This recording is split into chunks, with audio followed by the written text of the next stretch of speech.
Once upon a time, in a distant kingdom, there lived a king with 3 daughters.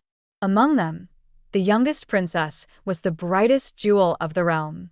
She was admired not only for her beauty, but also for her carefree spirit. She spent her days in the palace gardens, among flowers and birds, where a clear, deep pond shimmered like glass. Her greatest joy was to play with a golden ball, a perfect sphere that seemed to catch the sunlight itself. To her, it was more than a toy, it was a treasure, a symbol of her childhood delights. One afternoon, while tossing the ball into the air, she threw it a little too high. It slipped from her hands, bounced once, and rolled into the pond. She ran to the edge and peered into the water, but the ball sank quickly into the depths. The princess burst into tears, mourning not only the ball but the loss of what it represented, her perfect, glittering world. From the still water, a frog emerged.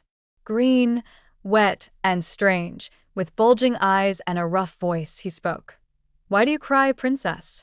She replied through her tears, "My golden ball has fallen into the pond. If you bring it back to me, I'll give you whatever you want, fine clothes, jewels, treasures of the kingdom." The frog tilted his head and answered calmly, "I have no use for treasures. What I ask is this. Let me be your companion.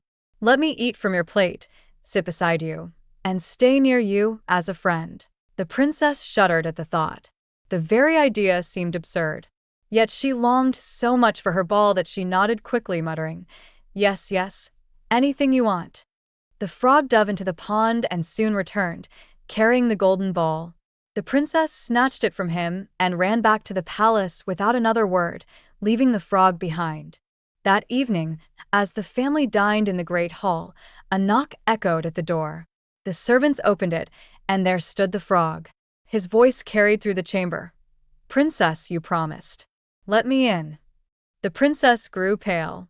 She whispered to her father about the bargain she had made. The king listened, then said firmly, "My daughter, a promise is sacred. What you give your word to, you must honor." Reluctantly, she invited the frog inside. He hopped to the table, climbed onto the linen cloth, and sat beside her. "Feed me from your plate," he said. Disgusted, she obeyed under her father's gaze. After eating, he looked up at her and declared, "Now I am tired. Take me to your chamber and let me sleep upon your bed."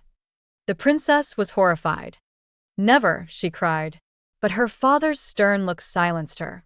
Bound by duty, she carried the frog to her room, her heart trembling with dread. He leapt onto her silken bed and settled in, while she sat apart, her heart full of revulsion. Hours passed. The night deepened. At last, anger overcame her fear. She seized the frog and hurled him against the wall with all her might. But instead of death, there came a transformation. In place of the frog now stood a young man, handsome and noble. He bowed and said, "Princess, I was cursed by a witch who turned me into a frog. She decreed that only a princess's companionship and promise, honored despite her fear, could restore me. By your hand, I am free."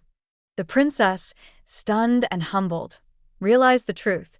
What she had rejected with disgust was, in fact, a gift in disguise. The stranger she had despised revealed himself as a prince. Soon after, they were wed in a celebration that lit the entire kingdom. Yet beyond the feast and the vows, the deeper lesson lingered. What appears ugly or burdensome may conceal beauty, and what we resist most fiercely may hold the key to our growth. The halls of the palace rang with joy, but in quiet moments, the princess reflected on what had passed, learning courage, duty, and the meaning of her promise. And so the tale traveled far, reminding all who heard it that true worth lies not in outward form, but in the courage to face what repels us, to honor our word, and to see with the heart rather than the eyes. The story of the frog and the princess became more than a royal memory. It grew into a timeless fable.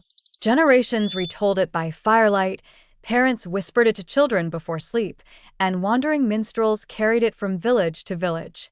Through every telling, the truth remained unshaken.